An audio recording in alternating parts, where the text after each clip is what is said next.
Hey, welcome back. I'm Lawrence, and today we're talking about 7 essential fly tying tools to get started in your fly tying adventure. So, the reason I've selected 7 is twofold. First, for me, in my experience, these are the 7 tools that I found to be the most necessary to have to get started. I can pretty much tie any fly I want with these tools and be okay. The rest just make it a little bit easier. Secondly, when you start doing your own research on fly tying tools and what might be necessary, when you look at beginner kits online from places like Bass Pro, Orvis, and different places, you're going to notice these 7 tools are the 7 tools that come in the basic set. So very much basic meaning necessary, I believe. So I also want you to know, I think you can get started for $40 minus like your shipping and taxes and things like that. But the items themselves on the low end can cost as low as $40 to get all of these items to get started. And I'll share some links in the description for those places to get started. Now, let's dive into the first item. It's the very first and most important item, and that is your vise. Your vise is used to hold your hook, to use as a rotary piece to help spin the fly so that you can get some materials such as hackle or chenille and things like that around the hook. And also there are like bobbin cradles and different things. So I'll show you that as we go. So the first one, there's 2 that I have today. The first one is a C-clamp, and this is the very first one I started with. The C-clamp allows you to hook it to a table or a desktop. It has the rotary function. It has the little spring here that holds materials to the side. This is nice in that you can just pack it, use it wherever you want, and it's inexpensive. Vices like this generally run around $20, so very easy to get started with that. And this one right now is very functional and works really well. Just for me, I wanted a different one, and it's the next one because I travel and I don't have a spot to hook it to when I travel. So the next one is your base style vise. And what's nice about this is that the base itself is heavy, it holds it in place. You can maneuver it around wherever you want on your desktop, which for me is also easier because I like to have a bigger workspace. I like to feel like I'm leaning in, not having to sit back and work in a tight space. This one has a bobbin cradle right here on the side that you can swing out of the way or move over if you want to swing your line, your thread, and your bobbin out of the way to maybe use the rotary function, which this one has, of course. Something I find really unique about this one is it has a screw on the side here, which allows you to open and close the teeth of the vise for holding the hook. So this one allows you to actually use much smaller hooks like size 22s, 24s, or much larger hooks like 2s and 4s. So I like that. Another thing I think you want to look at is if you're not spending just the $20 on a basic beginner vise, and you're spending $150, $200, definitely check the warranty policy to make sure that it is a good one so that you can replace things such as the teeth or the bobbin cradle or anything that breaks on there. So that's something that I think you should keep in mind. The next piece, and really the next 6 pieces, I was mentioning they come in basic kits, and here's the box for it, and you can see the cutouts for each of the items. The first one we're going to talk about are scissors. Scissors are very necessary for cutting items. That's what scissors do. They cut items, right? In this case, I think you need to have a couple sets. The very first set that I have are the ones that came with this set that work really well. Just these little silver gold handled ones. They're sharp. They get close to the hook when you want to snip off the thread. You can use it to cut materials and things like that. Now, you can get other sets of your own if you want outside of the kits. Like this one is a textile type set of scissors that my wife got me out of Hobby Lobby's sewing section. They work really well. They get in really tight and whatnot. And another thing to keep in mind with scissors is because you're cutting soft materials like your threads, your chenilles, feathers and things like that, that's cool. But have a second set that's used just for cutting wire, because if you're using your sharp set, you're gonna dull them pretty quickly. So it's good to have at least 2 sets of scissors in your kit to get going. Again, it's only necessary to have one, but it's nice to have the 2. The next piece is your bobbin. In this case, I'm going to hold it up against a white background to kind of show you. I have 2. This is the one that comes in the kit.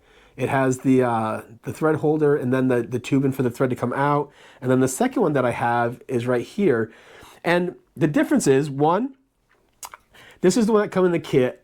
I'm not a big fan of this one for the biggest reason being this.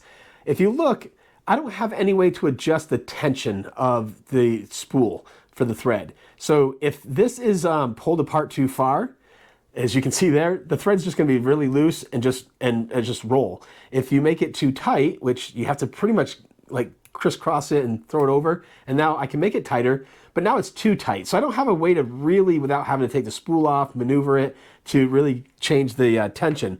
Whereas on this one, I have this little wheel right here, and it just takes a small turn, holds the thread in really well, the thread spool, and changes the tension really well. That's important for a couple reasons. One, when you're taking this and you're wrapping, you want there to be a consistent looseness or tightness to your thread, like the right amount, right? And then when you let go, sometimes you need to spin this bobbin to either tighten the thread into a tighter spool or to loosen it up so that it lays flatter. So it's important that this isn't just laying on the table because it's so loose. So again, the bobbin is just there to hold your thread spool and help you wrap thread. The next piece is your whip finisher. The whip finisher is a cool tool. All it is a way to tie knots to finish off your fly. So here's what it looks like against the white background. And again, now this is a tool that a lot of people will tell you that is not necessary, that you can get by without it. And I agree, you probably could, but doing half hitches with your fingers sometimes gets a little difficult. So I like this tool because it adds a little bit of tension on the line as you're doing it to make it a lot easier once you figure out how to use the tool. Now I'll have a video here shortly on how to use this tool because there is a process for it. Again, it's there to tie knots onto your fly. The next piece is your bodkin. The bodkin is, where did I put my bodkin? Right here. It's a multi-use tool. It's got a thin piece here with a sharp point and then a thicker back end with a hole in it. And so basically here are several uses for it. The first one here is if you're not wanting to use a whip finisher or your fingers, you can actually tie some half hitches using this, and that hole will rest against the eye of your hook and help push the line over and tighten it down. You can see I have a piece of craft foam right here. So this end was used to poke holes in craft foam to help you tie some different flies in that way.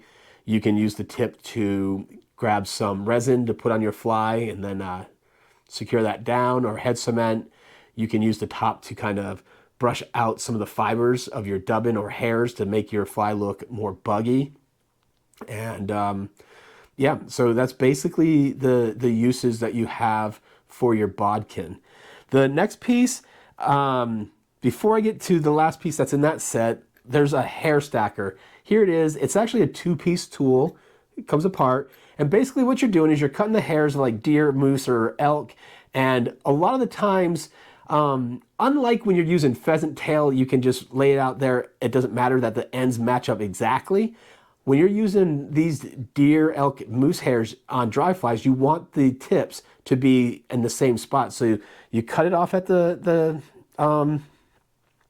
body, you drop them in, tips first, and then you just kind of pound it, shake it, knock it on the table, and those will push all of your ends together to be the same. Then you pull it apart, pull out your hairs, and then do your thing. That's the hair stacker. Self-explanatory with the name, stacks hair. And then the final piece are your hackle pliers. Hackle pliers are used to grab materials such as hackle, chenille, some peacock herls and pheasant tails and things like that to help wrap around your fly, or to hold while you use the rotary piece of your vise. So here's the one that comes in the kit.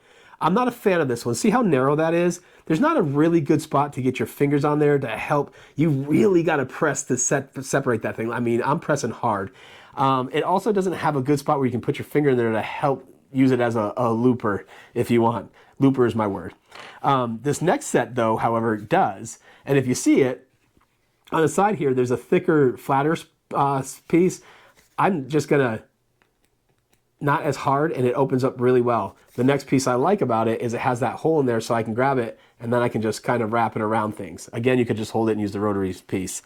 The last one is this one right here. And on this, if you see that as I'm pushing, it comes out as a little tip comes up. And the thing I like about this is I wouldn't use this one as much to hold on to the fibers, the turn, if I'm gonna manually do it like that. I would do it to hold it while I use my rotary piece. Or the best for me is I hook it onto these hooks. Again, let me put it there. I'm holding onto that hook and then you see my fly, but if the material's not on here, you can use that, grab small hooks like 22s, 24s, and use it to help put it onto the vise. So this, again, there's like 3 different kinds. There's a lot of different sets of each of these type things that you want to use. And you're going to find what works most comfortably for you. So again, just a quick rundown of the list. It's your vise, your scissors, bobbin, whip finisher, bodkin, hackle pliers, and your hair stacker. Those are the 7 essential things you need. Now, I would love for other folks to come in, share their thoughts. Let me know if you can do without these tools, or if you think other items need to be added. I'm sure there are other items folks think would be more essential too. But again, these are in a basic kit online for a reason. And speaking of that and the cost, you can buy a full kit, a White River fly tying kit, vise, and these other tools, 6 tools, for $40 at Bass Pro Shop. Or you can individualize things. You can get a package that looks similar to this, that's White River, for $22, and then you can get a vise like this online that's $18. Again, that adds up to $40. So you can get away with spending $40 to get started. The kit that comes in the box for $40 has a base type. The one that you get that's $18 online is just the C-clamp. So again, you can get either or and create a good starter kit for $40 and get going. If you have any questions, please feel free to comment. If you like what you're seeing here, also please feel free to comment, subscribe, share with your friends. I'm trying to build a community here where we share how to do this together and just get better at what we're doing and try to perfect our art if we can. So until the next time, tight lines.